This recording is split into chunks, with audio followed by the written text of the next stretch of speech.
Hey Team FG community, John Iaconetti here with Carlo, Cansino. In today's episode of Ask Team FG, we're going to be taking a look at the pitfalls of investing in the world's biggest stocks.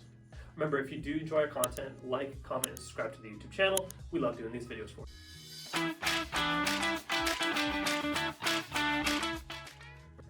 In today's episode of Ask Team FG, we're going to be taking a look at some of the pitfalls of investing in the largest stocks in the world. And we know a lot of our clients have fallen into that allure of the shiny object of investing in Teslas and Googles and the FANG stocks primarily. But what could be some of the reasons why it wouldn't be beneficial to work with them? So, Carlo, why don't you get us started? Absolutely, John. All I have to tell you is the Magnificent Seven. I'm sure you've heard that term thrown around at some point this year. Those are the big tech stocks that are listed on the New York Stock Exchange. You've got Alphabet or Google, Meta, Facebook, Amazon, Tesla that John just talked about. These companies have done incredibly well in 2023, and you can see that in the performance of the main index on in the US market, which is the S&P 500. These seven largest stocks account for almost 20% of the growth on the S&P 500. Now, yes, if you have these holdings in your portfolio, you're going to see the positive impact that they've had.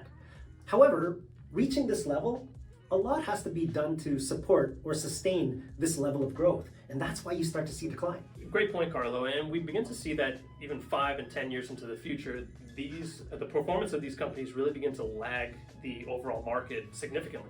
And it's to points you mentioned before, where now that there's much higher expectation for these companies, certain profits and certain goals are set for these companies, and if they fall short of them, now those stock prices will begin to fall as well.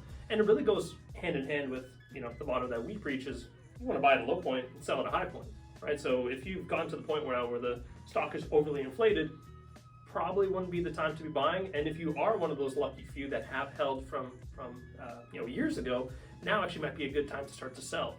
And it's not to say that that's the projection we have for those FANG stocks or Tesla, as we already mentioned. That's just where the data goes back to making that point, that these stock prices don't stay overly inflated for a very long time. Yeah, John, and I think this all seems to circle around what we talk about when it comes to investing.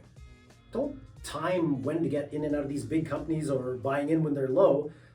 Buy companies for the sake of owning the companies. Correct. And grow with them as they continue to grow and their profits grow. Having a well-diversified portfolio of many different stocks is going to help eliminate those timing mistakes. Mm-hmm. So if you are buying Tesla or Facebook or Google, buy them to hold, not necessarily the time when you should be getting out or when you should be getting in. So those are some of the pitfalls of trying to buy into the largest companies as they start to grow. And it just circles back to, again, why we suggest a well-balanced portfolio to begin with. That's our episode for today. Again, if you do like our content, please do subscribe to our YouTube channel. Provide us with a comment. Let us know, have you bought any large companies, one of the Magnificent Seven? If so, are you planning on holding them? Or just give us a like if you like our content. Again, I'm Carlo Cansino. I'm John Iaconetti. And this has been Ask Team FG.